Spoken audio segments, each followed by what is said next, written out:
Prepare yourself for the terror. The prison of madness, where few enter and none return. Welcome to Unsung Horrors. With Lance. And Erica. Leave all your sanity behind. It can't help you now. Hello, and welcome to another episode of Unsung Horrors, the podcast where we discuss underseen horror films, specifically those with fewer than 1,000 views on Letterboxd. I'm Lance. And I'm Erica. First and foremost, yes, we have to share some exciting news. Yay. So we had mentioned that you and I worked on a special features project together in the past, which has since been announced. Yes.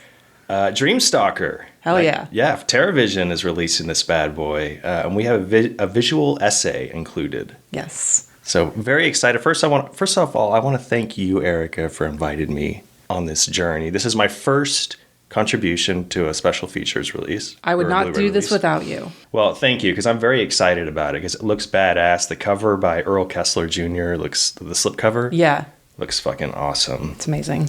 But yeah, that's coming out. You can pre-order it now at TerraVision. I think it's coming out like mid-March next month. So people get on it. Yes. Yeah, it's exciting. Yeah. I mean, it's a fun movie too. I know our audio for that episode isn't the best. Yeah, we did an episode on that. It was during our remote days in 2020. Yeah. But also, like, it kind of makes sense because it's, shot on video and those don't have the best audio. So yeah, I know it wasn't on purpose, but I like to say that it was. Yeah, every episode. Same with Disembodied. Any episode where there's bad audio, it's like, what am I trying to say? It's unintentionally purposeful. Sure, why not? Let's call it that. Be like, no, Erica didn't fuck up at all. Yeah, exactly. It always seems to be me, but let's skip all that. Okay. All right. I also want to give a shout out to Ryan and Celeste for the great job that they did hosting this year's Shelf Shock Rewind Physical Media Awards. Yeah. Watched it live. It was a lot of fun. I think they were a great combination together hosting it. Ryan is very focused, kind of script driven. Yes. He's very to the point, and Celeste was kind of saying exactly what we were all thinking and feeling. So it was fun to watch. It's a good balance. And yes, thanks Ryan and Celeste for inviting us on to present the award for the best horror release. Yeah, and if anybody wants to see what Erica and I look like, you can watch the video. We're sorry. We did present that award, so very stoic, non-emotional presentation. We're like, just let's get this over with. I know, I have ideas to put on a fancy presentation. No. Maybe next year. Yeah. God, yikes. Yeah. But great job, Ryan and yes, Celeste. Absolutely. I have two other things. Okay. Number one, happy Twin Peaks Day, Lance. Oh, yeah, February 24th. Yeah. That's right. Yes, this is when Del Cooper drove into town. Yes. It's Lance. Thank you. It's a holiday for Lance. Yeah, I didn't even think about that. And then, so for folks who are not following me on Instagram or Twitter or not backers on the book, the book is printed. Yes, the pictures are so exciting to see. So, yeah. Because this is legit. Like, this book looks fucking awesome, Erica. It's happening. It's a thing. Like, I don't know what it's like to have children. I don't ever want to know, and I never will. I think this is better than that. Yes, 100%. And Mr. Rabbit is not going to kill you for making the book. He's not, no.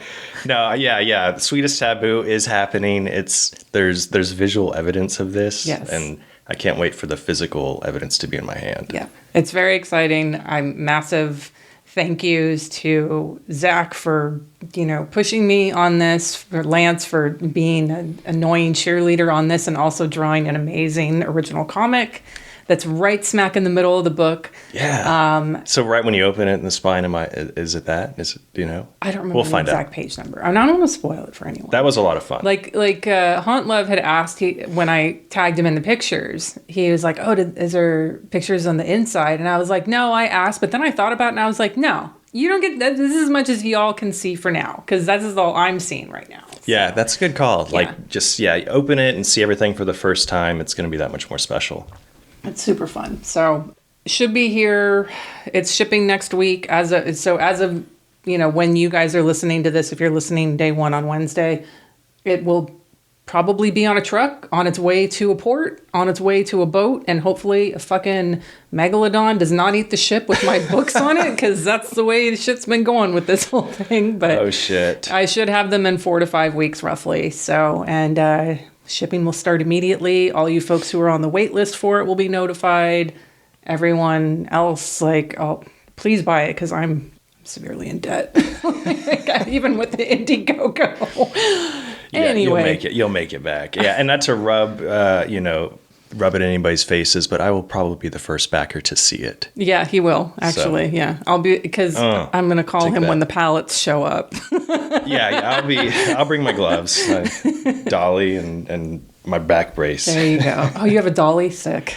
No, I don't actually. Damn I got rid of it. I had an old one that had inflatable tires that it didn't take. You know what? I bet my neighbor has one. Old men seem to have those. So yeah, I'm not quite there yet, right? Okay, no, you're not Thanks there for yet. saying that. Yeah. Okay, let's get to this movie because there's a lot to talk about. Let's do it. Who's ready for some chocolate cake?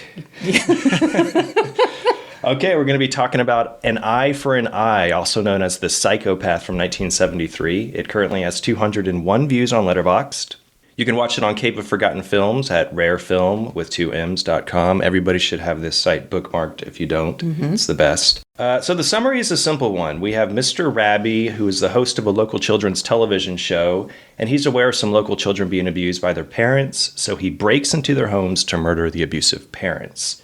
But the event that really sets him off is that one of the terrible parents actually kill their 5-year-old son and cover it up. And Mr. Rabby, he's this creepy fella hanging out with kids at parks on his days off, riding bikes with them, always having a puppet with him to help him talk to adults. A really odd cat. We will be spoiling the end, which is a great one, so heads up. Mm-hmm. So An Eye for an Eye was directed by Larry G. Brown, and he has a small but very strange body of work. He directed his first film in 1971, which was called The Pink Angels, about a gay biker gang.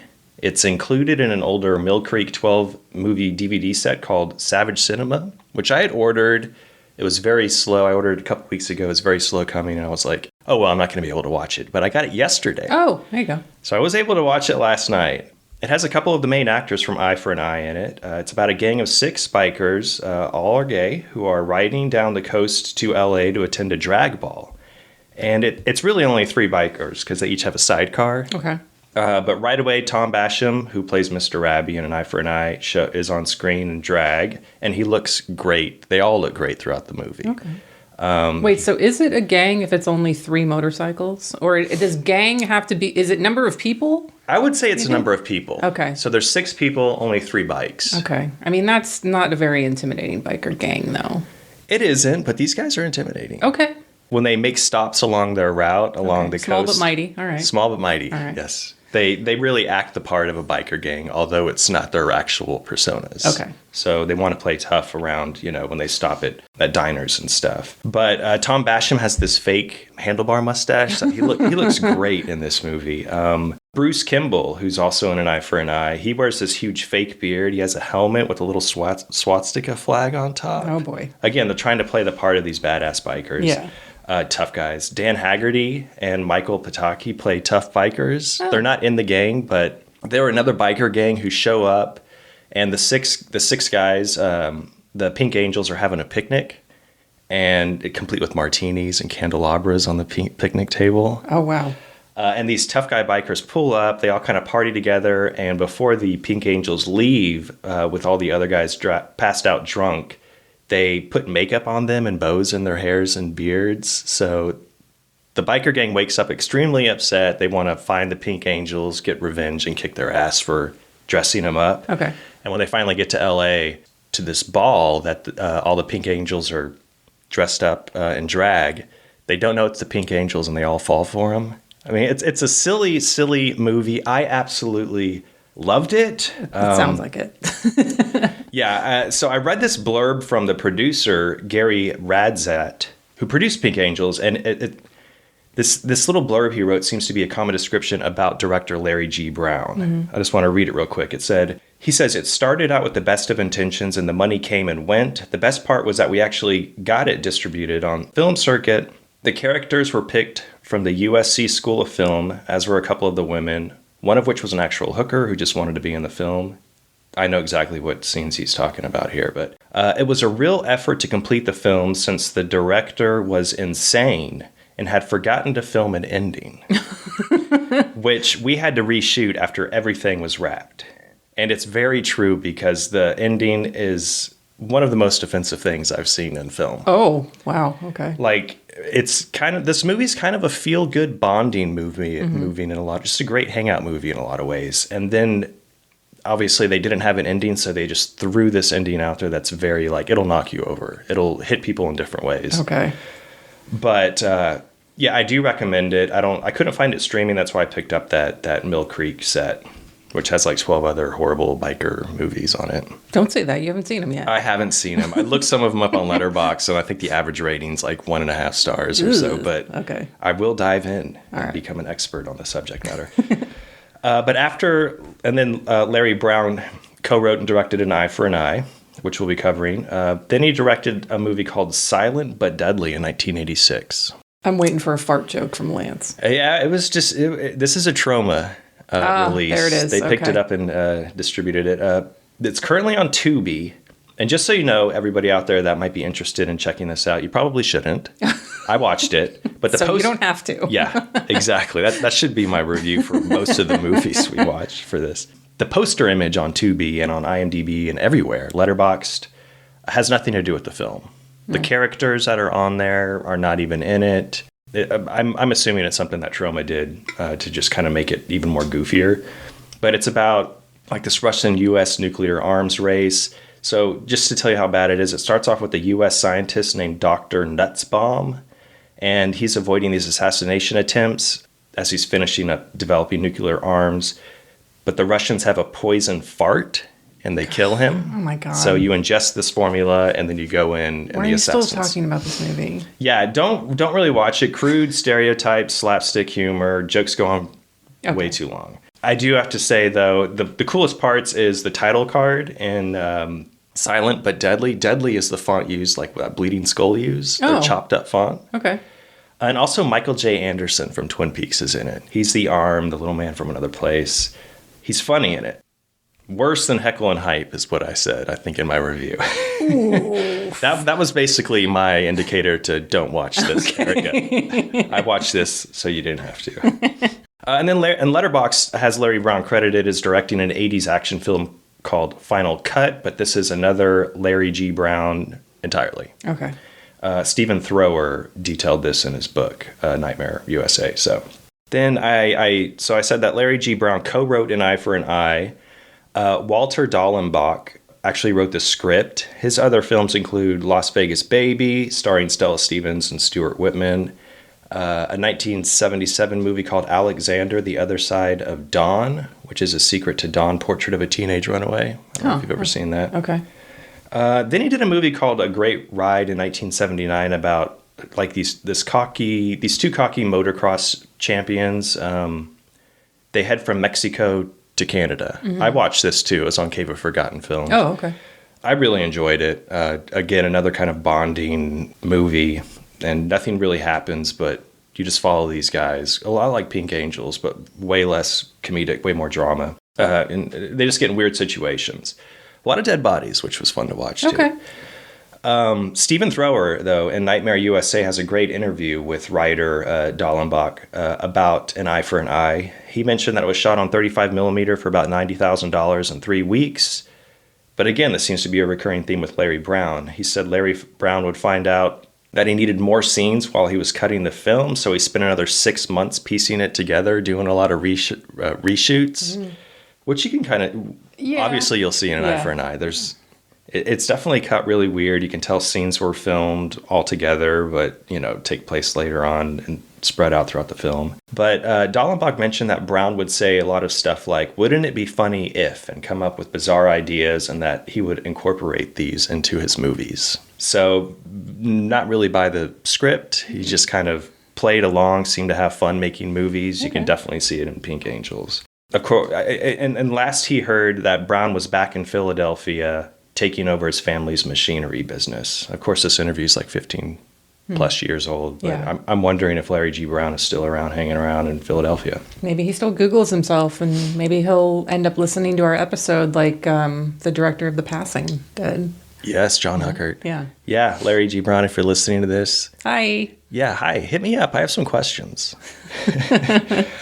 But yeah, Nightmare USA, obviously we love that book. Even though the text is so small, it gets harder and harder God. every year for me to read. I was reading it in broad daylight, and I still needed my flashlight on my phone because the font is so goddamn small, and I'm like, God. Yeah, I had my glasses on, then I had to take them off and put the book like right up to my face. It was rough reading this. But and it's so heavy too, so it's hard to do. And it was like in the back of the book too, so it's like reading it. I'm like, oh my God, like trying to. The damn book is too big. You can't lay down and read this book. No. If you have like a piece of paper that needs to be straightened out, this is the book you get. Like, it's massive. But yeah, it's a great interview with Dallenbach in there. Stephen Thrower has about maybe 3 pages on An Eye for an Eye, so it's worth reading. Well, yeah, the interview takes up a good page and a half or so. So yeah, and that was surprising to see. I was like, oh shit, he's got an interview with this guy. And shout out to Wally writing a Law and Order episode, Chris Noth and Jerry Orbach era. I did see that. Yeah, he did do a lot of television work too. Yeah, but so most of the crew members involved for An Eye, this is kind of one credit. This is their one film, but there are some interesting names involved, especially when it comes to the sound department. First, we have Leslie Schatz, who has done sound for hundreds of films, big Hollywood releases, Good Will Hunting, Wes Craven's Scream, a few of the Twilight films, which I know you loved. Go Team Edward. Oh, okay. Francis Ford Coppola's Dracula, David Lynch's Dune, David Byrne's True Stories, just tons of stuff. Yeah. Recently, he did Todd Haynes' May December. Good stuff. He's a pro. Nice. An Eye for an Eye was his second film doing sound, so good career path there. Also on sound is James Bryan, who, while he also did sound for bigger films like My Cousin Vinny, Stepfather 2, Nightmare on Elm Street 4, he directed some bangers. Lady Street Fighter and Revenge of Lady Street Fighter with Renee Harmon. Oh, damn. Yeah, he directed Jungle Trap. Oh. Which, Bleeding Skull had a hand in getting released. Joe Ziemba and Annie Choi's band Taken by Savages provided an updated score for that release, which I recommend. It's great. It has another James Bryan film on it called Run Coyote Run. I actually met James Bryan it was a Video Vortex programming screening of Jungle Trap that Joe put on. Very nice guy, had great stories about the making of the film, Renee Harmon. Like, it was awesome. That would be a good maybe episode because it's still under 1,000 views. Oh, shit. I'm going to take note of that anyway. But also James Bryan directed Hellriders, Witch of Vinegar Syndrome released on Blu-ray a few years ago. So yeah, it's an interesting crew because everybody kind of had these successful, especially in the sound department, these successful careers and movies that I watched and I'm watching. So any other crew members you wanted to talk about? No. Again, like there's not a whole lot of names on there. The cast. Okay, it all starts with Tom Basham as Mr. Raby, the star of the show, the killer of those terrible parents. Possibly the inspiration for Mad TV's Stewart character. Do you know what I'm talking about? Yeah. Oh my God. Hey, stop. Like, played by Michael McDonald. I never really watched Mad TV. I was more focused on Kids in the Hall, The State. Yeah. But that character is the only, when I think of Mad TV. That's the only thing I know from Mad TV. Yeah, same. Yeah, it's like if he didn't like draw inspiration from Mr. Raby, like his personality, I mean, bitch stole Mr. Raby's look for sure. Yeah. Anyway, Tom Basham does a great job in this role as Mr. Raby. He doesn't have a lot of acting credits. He was a character actor that started off in television, appearing in a bunch of TV episodes in the late 60s and early 70s, including Dragnet, The Virginian, and Bonanza. He was in Colossus, The Forbin Project in 1970. I love this movie. Yeah, I like your review a lot. Like Never Let Robots Fuck or something. Oh yeah, absolutely not. Yeah, do not let robots fuck people. This is what happens. AI is going to kill all of us. Yeah, it's like in 1970. It's like a War Games type movie where these supercomputers, kind of starting wars. Like they begin these wars. And, but there's 2 supercomputers in the world, and they kind of mate for life. Like, yep. But Basham plays, I watched this for this episode, and Basham plays like this computer scientist. It's a small role, but he has a few speaking lines in multiple scenes. Great movie, though.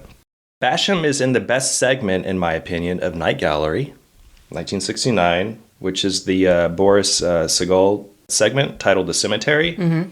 He plays a suave artist named Gibbons, and he shares a great scene with Ossie Davis. Roddy McDowall is so great in that segment. He's firing on all cinders. Like this, cylinders. Hello. Yeah, I had never seen this before, and I'm so glad I got to watch it for this. Because first it like anthologies, there's always usually a highlight. Usually the highlight is usually in the middle sometimes. But yeah, this was like a steady starts at the top and works its way down for me. For sure. Yeah, because the Joan Collins one, the second one. That's a good one. Yeah, that was fun. But it did start off strong. Then it kind of dived down. Yeah. Like that first segment, I was like, 4 stars, 4.5 stars. Yeah. Like, it's great. Still worth watching. Tom Basham's in the best segment, so check that one out. For sure. And then, of course, I said he co-starred in director Larry Brown's first film, The Pink Angels. Then I'm going to jump to Bruce Kimball, who plays Mr. DeSica, who's the asshole father that Mr. Rabi spares at the end of the film. Yeah. So he's also credited as the assistant director on Eye for an Eye. But he's another character actor that has a very recognizable face. He played Large Marge's brother, Bud Palmer, in one of our favorites, Fangs. I saw you finally watched it. I had seen it. I saw that was Lars's last. That's right. You were at the last Weird Wednesday, right? Yeah. Right. But I had to revisit it. That's right, because you were too drunk. You don't remember the movie. Yeah, no, we did a conga line over to Mugshots afterwards. Tim League bought drinks for everybody. It was a great night. I don't remember the movie very well, but so I had to rewatch it. Love it. And he's great in it. Bruce Kimball.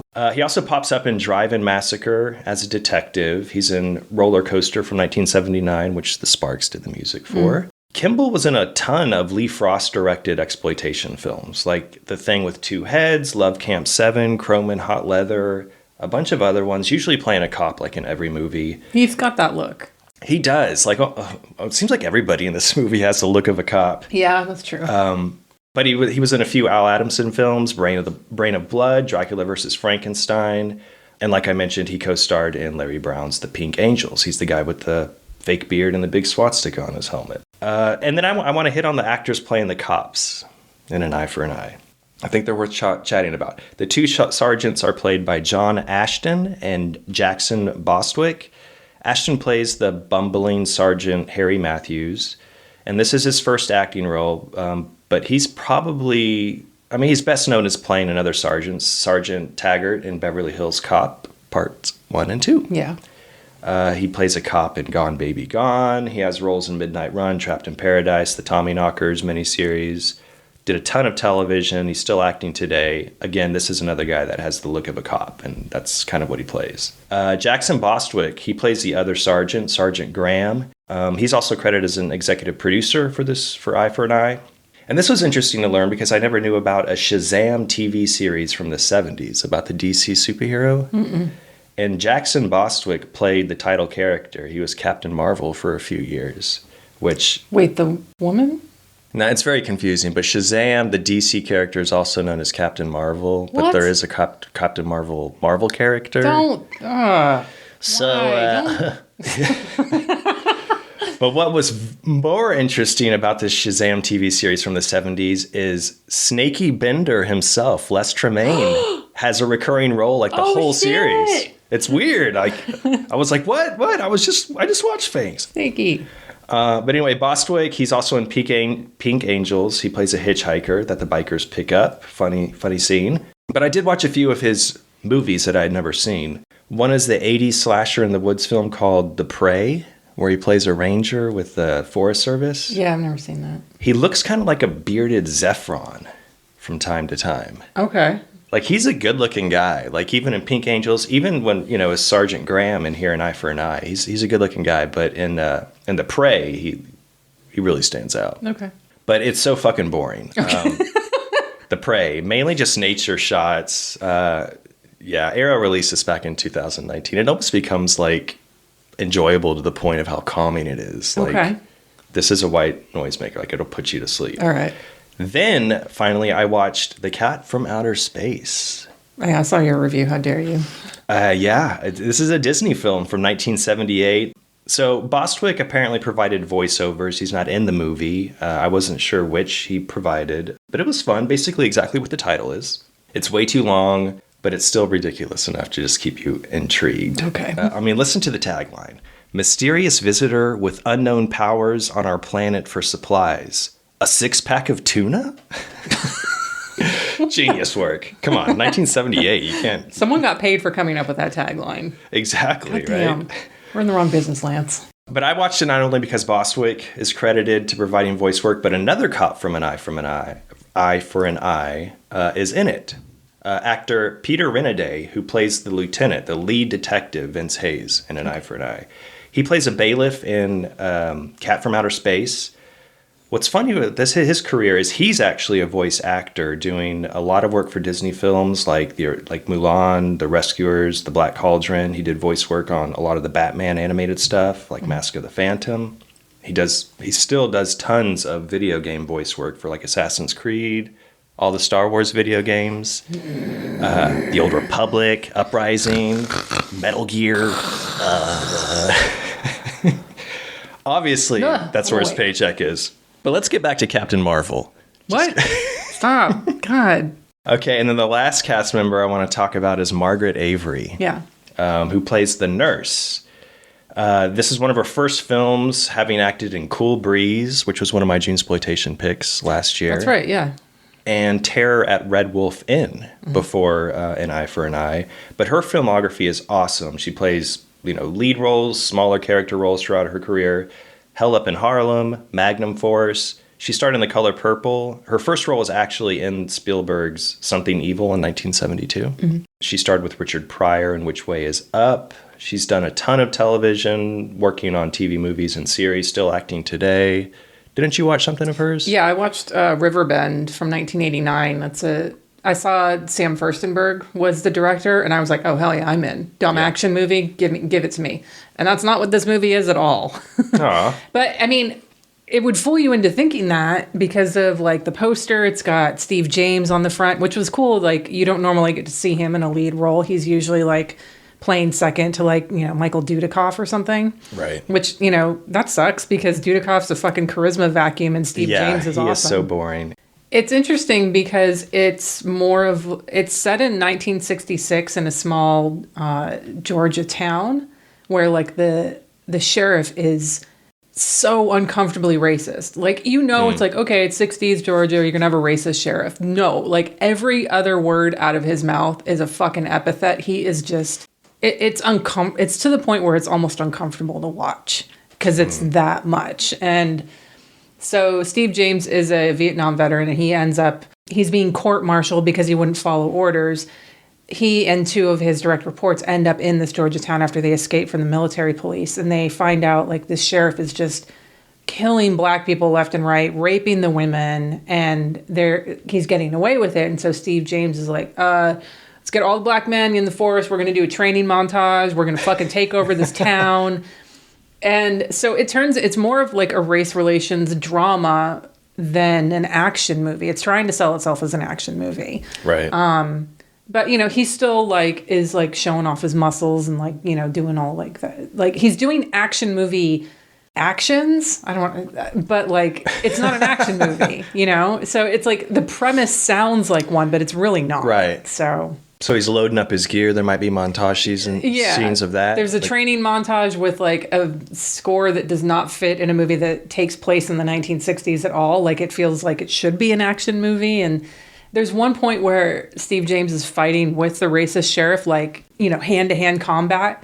And the sheriff is old fat white dude. And I'm like, this isn't even a contest. Why are you making it seem like it would be? Because it's fucking not. Right. And then it's they let the sheriff get in a few punches and what. I'm like, that would not happen. Yeah, one knockout, this guy's probably on the floor. In no universe would this even be a contest with this fucking crusty old white dude up against Steve James. I'm sorry.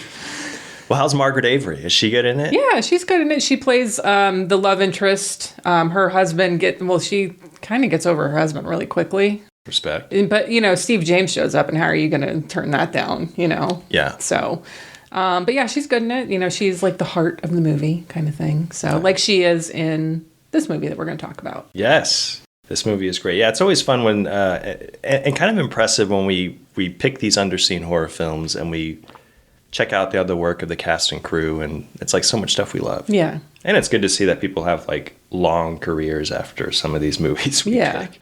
Yeah, any other cast members you want to talk about? Nope, you got them all. Okay. Erica, Yeah. were you spanked as a kid? I was not. You were never spanked? No, my parents never once laid a hand on me. Okay. You? I was spanked. Okay, well, you probably deserved it. Well, there was 3 of us. There's twin boys, and then I have a little older brother.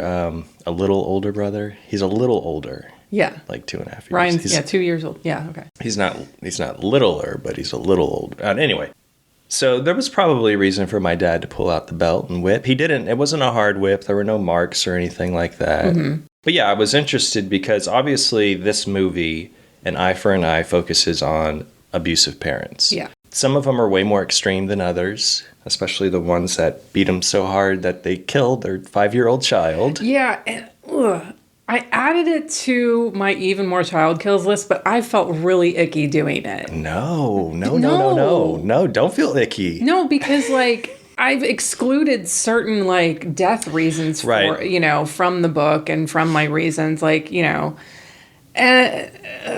and this one I was like, click, add to list. Because, I mean, you don't see it. You just hear about it. And you don't, I mean, it kind of takes you by surprise when it pops up. Yeah. Because, he's getting some licks. And obviously he's getting way too many, like 15 whacks and stuff. Right. And as that terrible mom, Mrs. Serlin's looking on. She is the worst. Oh my God, my mom had that blue outfit though. When she first shows up, yeah, the pantsuit, the blue and white one. Where she's like, get out of the street. Yeah, that exact suit. I was like, holy shit, my mom had that. There's pictures. I was looking for them, but I have no idea where they are. Yeah, I'm not going to play devil's advocate here. No. I am going to play devil's advocate here, actually. Okay, so is it abusive to yell at your child? Like, in the very beginning, Billy is... the mom comes out, Mrs. Serlin, who is the worst, terrible person probably in this movie. Yeah. And she's like, you didn't clean your room when I told you to. You're playing with these kids when I told you to stay away from them. That's not abusive. That's a parent trying to look out for, and the kid's doing exactly opposite what the parent wants. He's 5 years old, granted. Yeah. And obviously they whip him that night, which ultimately leads to his death. Yeah. But, I mean, come on. Children can be terrible. Yeah, I know, but... No, it's terrible. And I totally get why you felt bad adding this to your list of child kills. It's a very tough subject to look at. And I've read a lot of reviews and articles about this movie where it could never be made today. Agreed. Yeah. I mean, and especially because, the first set of parents who are... I mean, granted, I think it pans up when they're spanking him, so obviously you don't see them actually spanking the kid. But like the mom at the park who's like dragging her daughter around after screaming at her. And calling her a little bitch. Yeah. And like, I'll give you something to cry about, you little bitch. Yeah. I mean, she is like whacking her in the back of the head hard. Yeah. Rubbing her face in her stain, like in her shirt. See that? See that? Yeah. Oh my, it's like... That is so uncomfortable, and that, I think you're right, is the reason that nobody can really make this. Yeah. If you're making me uncomfortable with shit like that, then it's something that you definitely could not make today. Right. And you're not going to get any parent to agree to let their... Well, you know what? I take that back. There are still probably parents out there who will agree to let their child go through anything in a movie just so that they would be famous. Yeah, and I almost feel like if something like this, if somebody took the weird challenge of being like, fuck yeah, I'm going to make an R-rated version of An Eye for an Eye. Yeah. Maybe parents would say, okay, my kid can be in it, but only I get to hit him. God. And it's like, honey, this is acting, but she's like thinking of everything. Oh my God. I'm terrible here, right? Mm-hmm. But this was released with a PG rating, which, the PG before... Right, in the 70s. Yeah, it was like all bets are off with PG movies. Exactly. I mean, the premise alone today would be like a stricter rating. Stepping back, though, and looking at the kills through in this, that could probably pass as a PG rating today. I mean, they're not incredibly violent. There's not a whole lot of blood. Mm-mm. So, yeah, it's impressive that it does have a PG rating because the subject matter is so kind of distressing. Yeah, I mean, and I think I even made a note because the deaths you have, like, the the mom and the dad who kill their son, she gets killed with a baseball bat. Yeah. The dad gets strangled in the car. The shitty mom at the park, she gets flicked with a blanket. That's my favorite kill. So good. He has it. So Mr. Rabbit has a blankie, like Yeah. a security blanket, probably from his childhood. And he's doing the whole kind of like, wet towel. flick, yeah. And he literally like knocks her out or she faints or something. Yeah. But then he grabs a lawnmower, and I Yes. was like, oh, here we go. And then it cuts away, and I was like, that figures. Yeah, know? it even cuts to like a wall, and I'm like, oh, here comes the blood splatter. spray, and you don't even nothing, get that. Yeah. Nothing. And it's the quietest lawnmower ever. He like gets in, he starts, it's like, and I'm like, what? I want that one. I do too, yeah.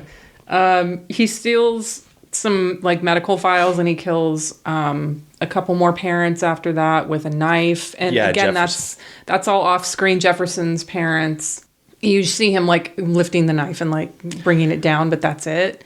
But he has a look of, I love it how he starts doing it.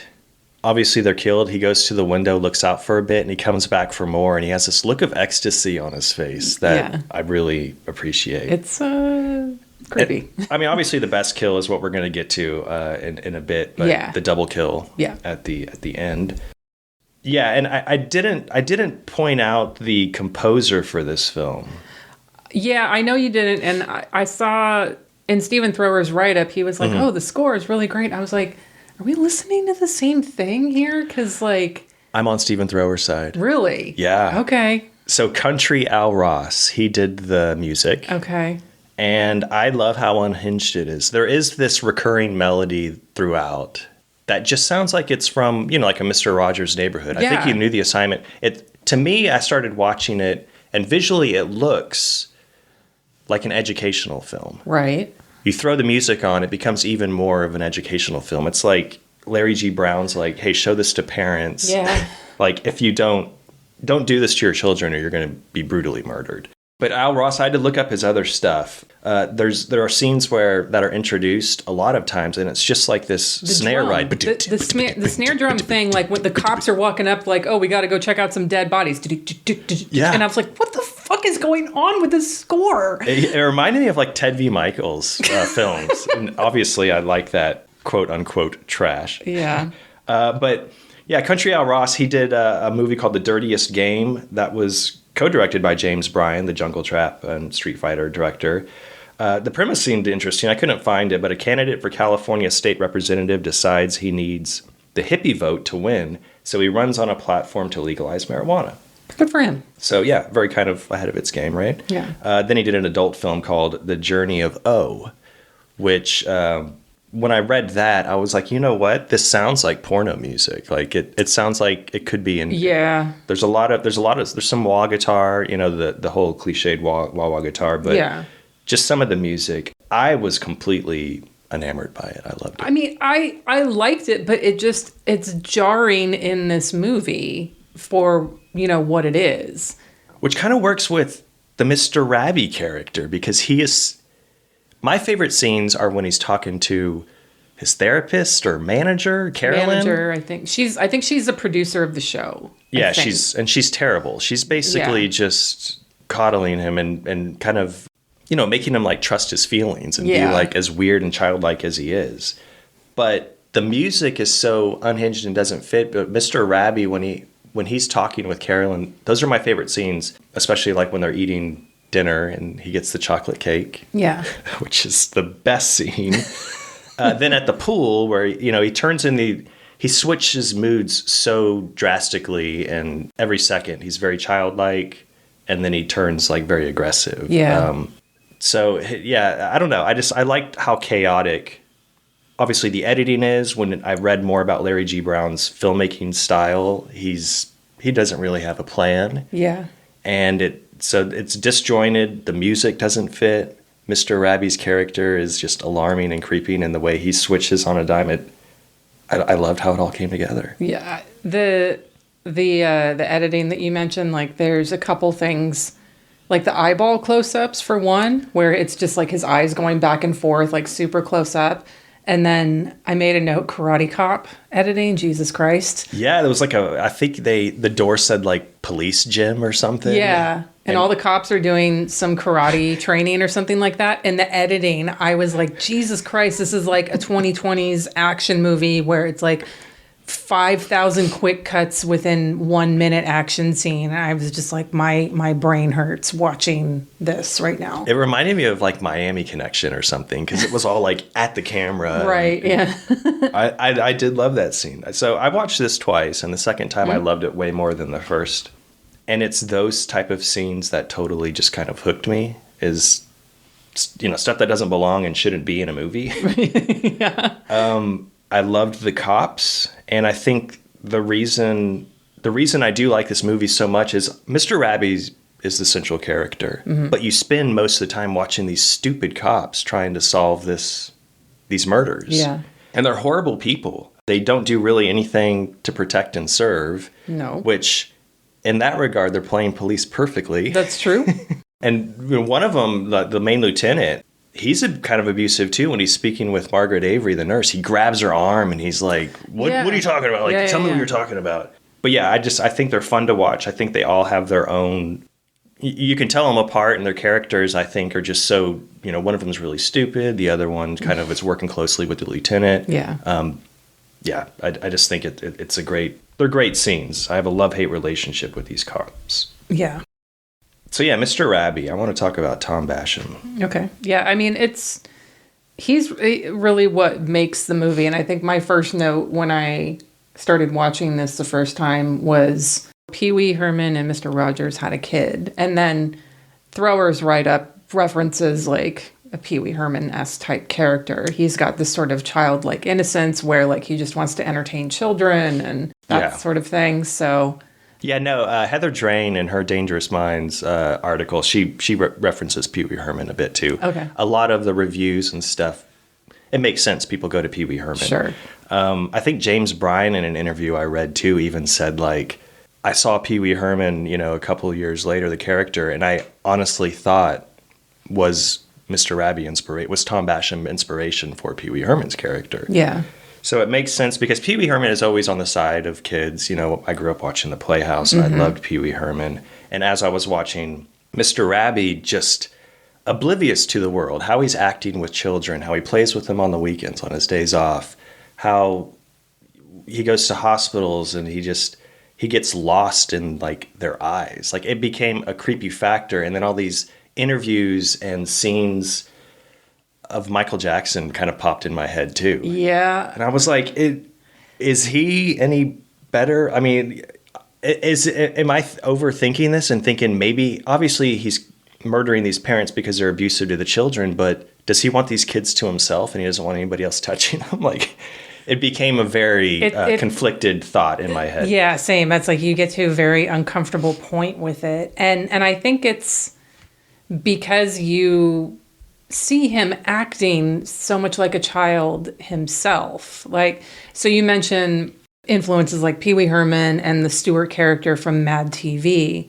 I think that Joe Spinell took some influence from this as well, because, so for folks who don't know, there was going to be a Maniac 2, a sequel to the 1980 Bill Lustig movie. Yeah, he didn't want to do a sequel, but he did give Joe Spinell his blessings. Spinell really wanted to do a sequel. Did. But Buddy Giovanoso, who did Combat Shot, was like, "Yeah, I'm on board, and I'll do this." And there is test footage, like 7 minutes of it. It's on the Blue Underground Blu-ray or 4K, whatever release. It's on YouTube as well. You can watch it, and it's interesting because, you know, Maniac 2.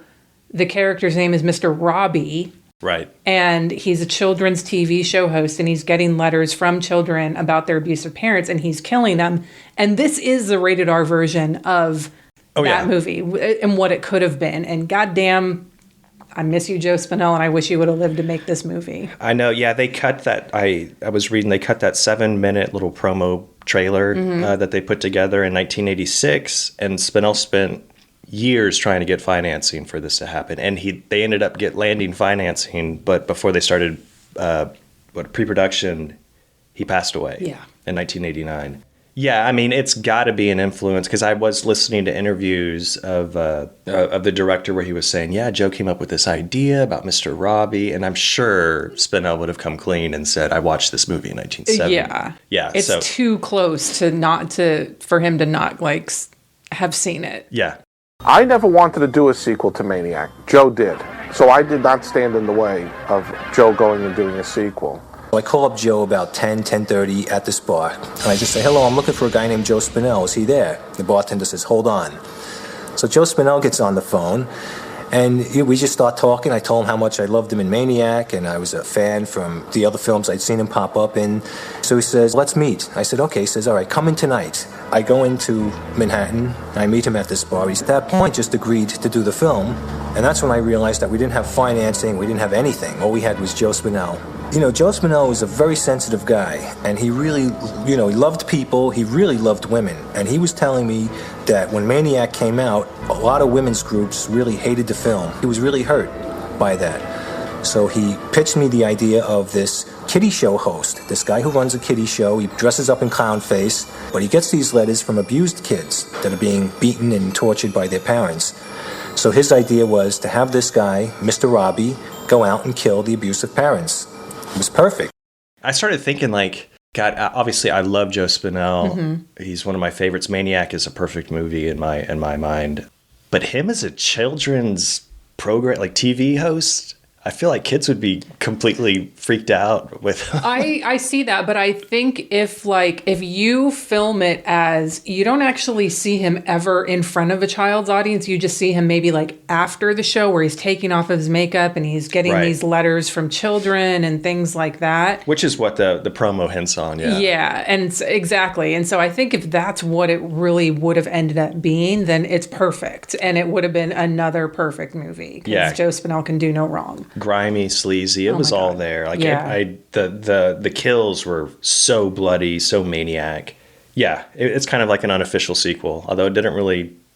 I don't know if it was the same character, but the last horror film has also been called Maniac too. But which, nothing to do with anything. Just because I think Carolyn Monroe's in it. Yeah. But yeah, that got me thinking too. Is there a good guy in An Eye for an Eye? I think there's one good person in this whole movie. The nurse. Yeah, Margaret Avery, for sure, because the police are turning a blind eye to everything. Like they know what's going on, they feel like it's going on, but they're like, I need evidence. Like, we can't just be, saying that these parents are killing their children. Right. But the whole town is just kind of bad and it's just often like they're just terrible. They're in a bad way. All the parents are angry. Mr. Rabbie has his issues. Carolyn is terrible. The director who yells at Mr. Rabbie. Nobody's happy in this fucking movie. No, yeah. Which, Murderville, USA. Yeah. Make it happen. And again, another thing that is unhinged about Mr. Rabbie is his puppet shows, which he's acting out these puppets getting decapitated. He has parents, these puppet parents who are arguing and threatening to like throw their baby into the cellar. So he seems like to act out, almost reenact these puppet shows that he's been putting on in real life. Like he just snaps the moment that, what was his name? Bobby or Billy is killed. Yeah. And it doesn't hit on it. I think it did in the Spinell promo, but that Mr. Rabbie was ever abused as a child or suffered abuse. Yeah. So at first I was like, oh, okay, these puppet shows are probably his way of coping with some sort of traumatic event. Right. And, he has his security blanket as a child. That might be something that comforted him and felt like he kept him safe, that he still carries as an adult. It's never hit on, which I kind of respect. Like, I kind of like he's just a fucking unhinged children's talk show host or program show host and he's just stuck in this Arrested Development. Yeah. So yeah, we talked about the kills. I did actually count Mr. Rabbie close-up shots of his eyes. There were 11 of them. Okay. We didn't talk about the ending kill though, which is the best. We didn't, but I had one question. Yeah. Was there another killer on the loose? So like 5 minutes into the film, the Serlins, who just beat their kid over breakfast, are sitting at breakfast, and then the radio's going on, and it said something that the radio announcer said, 2 more bodies were found, which adds to the current rash of slayings still unsolved in this area. And it implied that it was like adults. So I was like, is Mr. Rabi killing people right now? Or is there just some random killer on the loose? Yeah, I have a note about that. And I have question mark. Was he already killing? Yeah. So are we like in medias res, or is there another killer? I don't know the answer because the movie didn't answer it. Right. Or maybe it was just poor editing on Larry. I don't know. That would make more sense. Yeah. Like there was this like dead end plot hole, and they forgot to fill it in. So yeah, I was very confused especially when I watched it the second time. Yeah.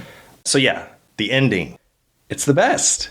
It's completely, and this seems also to be something that Larry G. Brown does. Like when I watched The Pink Angels last night, it's like, holy shit, okay, I love this movie. And I got that with what happened here. So the last kid who, Mr. Rabi steals all these medical reports, and the last kid whose parents are still alive, Rosemary, was that her name? Rosemary? I think so. He breaks into the home and starts attacking her mom. Well, even before that, what I liked was like at the hardware store, he's going after the dad because he Bruce assumes Kimball, that the dad is the one who's abusing the daughter. And then he hears him on the phone, like yelling at his wife, like, stop beating up our daughter. I'm tired of coming home to her, whatever. And so he stops and he's like, oh shit. And then he leaves. So he doesn't kill him. And the Thrower brought this up in his write-up in Nightmare USA about how this really focuses on the women as the abusers, especially with that example, which I really appreciate because it's like I was expecting it to be the dad too, and the movie was like, nope, it's actually the mom who's the shitty one here. Yeah. And so he leaves and he breaks into the house and he's attacking the mom with his blankie. Yeah. Yeah, and then there's a struggle, and then Rosemary, I don't remember her name. The little girl comes in, and she. So I have a theory about the ending. So she pulls out a gun, and she shoots Mr. Rabi first. Yeah. The attacker. Yeah. And he dies. Yeah.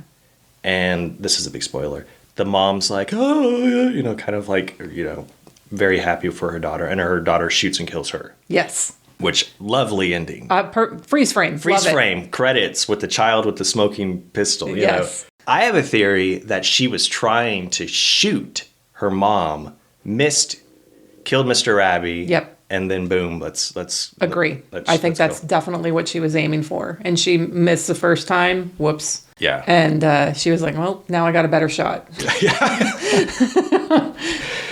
Yeah, no, I love this ending so much. It's one of my favorite. It has to be my favorite scene. Like, do you have other favorite scenes, or is that that's my favorite? I like the lawnmower one. I wish they would have shown at least a blood splatter on the wall. Yeah.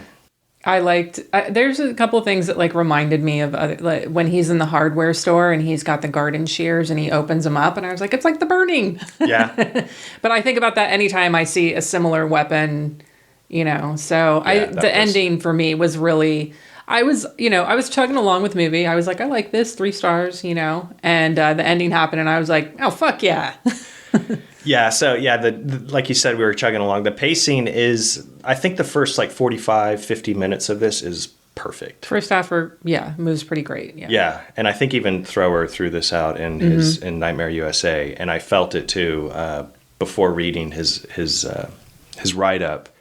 Because after that, they kind of used up all their ideas, and they're kind of just recycling repetitive ideas that, a lot of the killing going on. Right. I did love the carnival scene that's thrown in at the end. Yes. Yeah. This is Mr. Rabi showing up at the carnival, and he has a huge smile. He like stretches, and he's like, here we go. He's got his ice cream cone. He's got his ice cream cone. The rides. Very happy. But as like the scene, I don't know if this is intentional, but as the scene progresses and he's on all these rides, he's showing no emotion. Like he looks completely unhappy.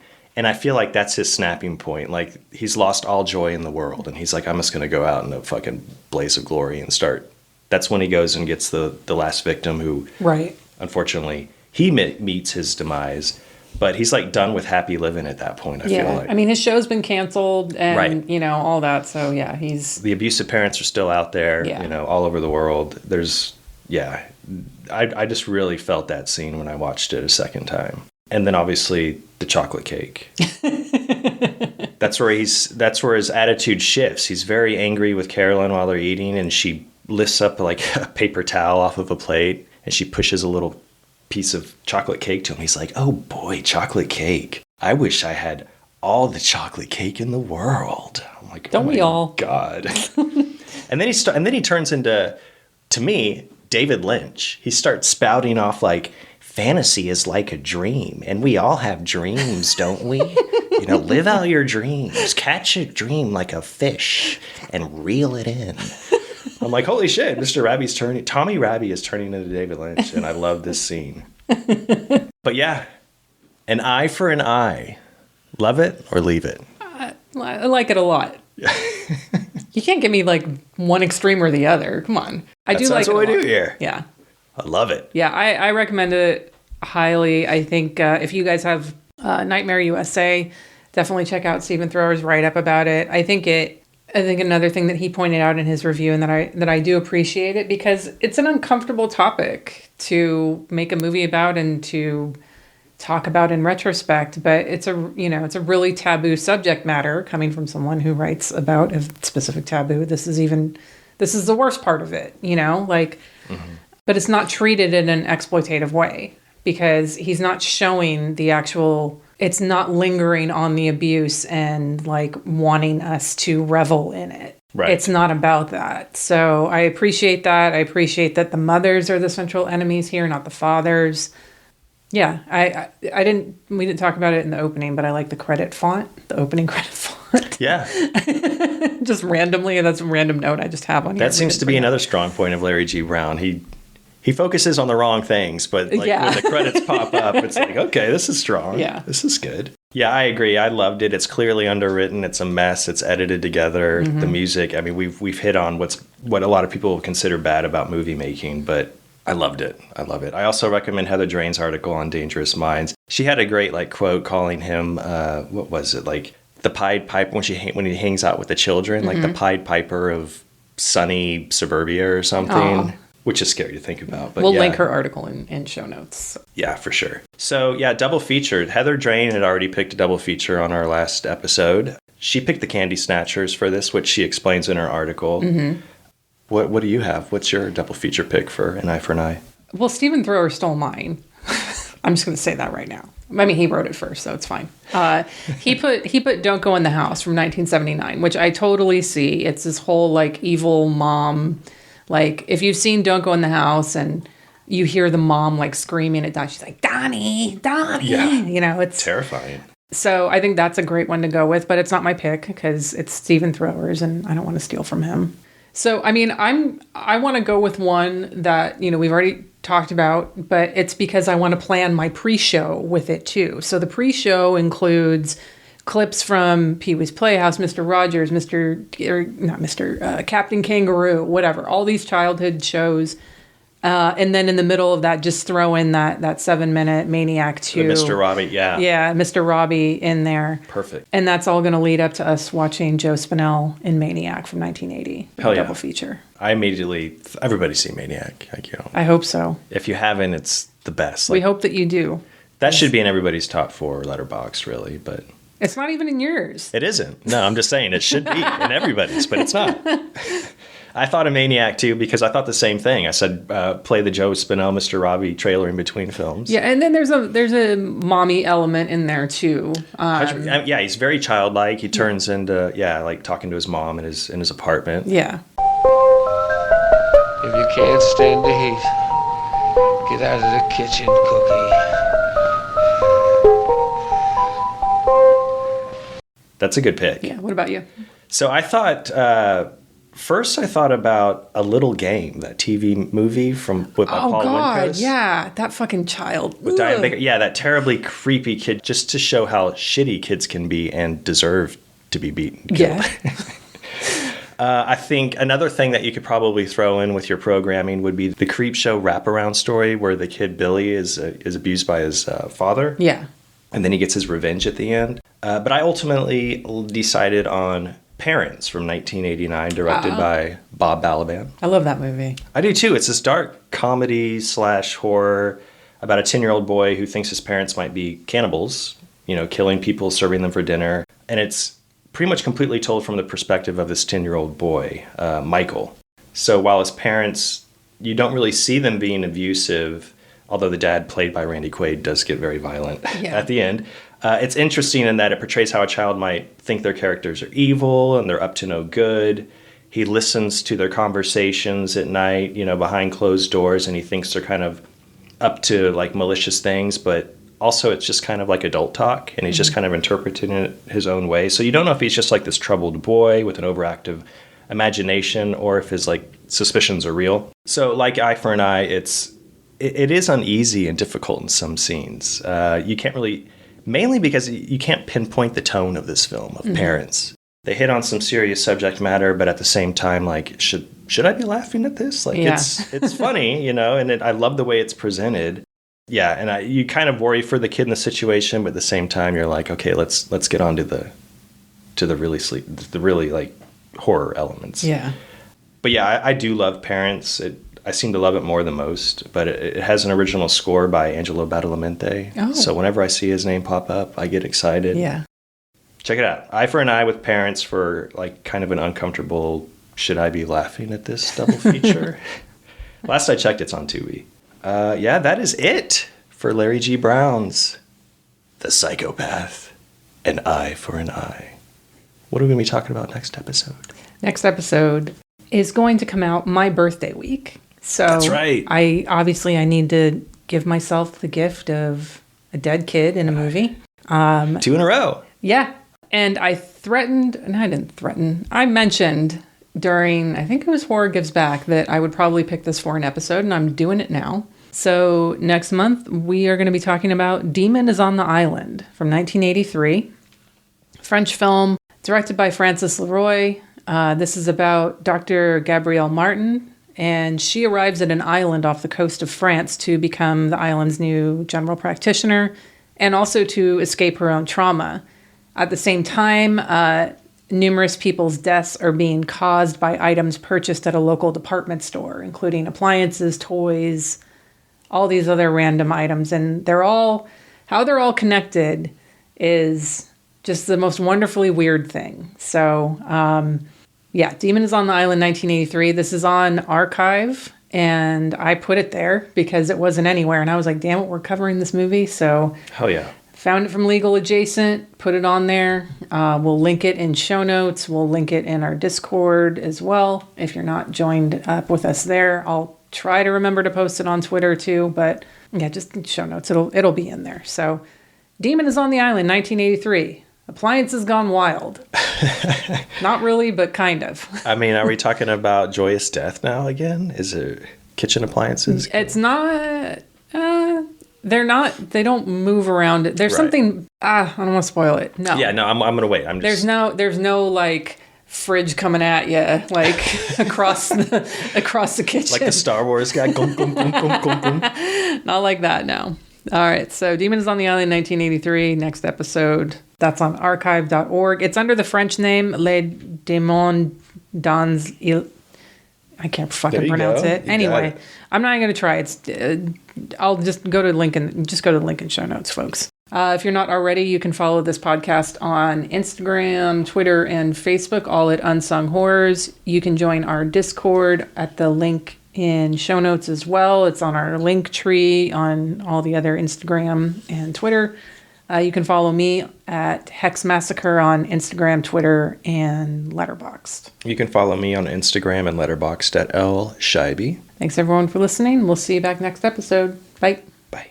I love chocolate cake, you love chocolate cake, we love chocolate cake, chocolate cake, chocolate cake, chocolate cake, chocolate cake, chocolate cake. I love chocolate cake, you love chocolate cake, we love chocolate cake, chocolate cake, chocolate cake, chocolate cake, chocolate cake, chocolate cake. Chocolate cake, chocolate cake, chocolate cake, chocolate cake.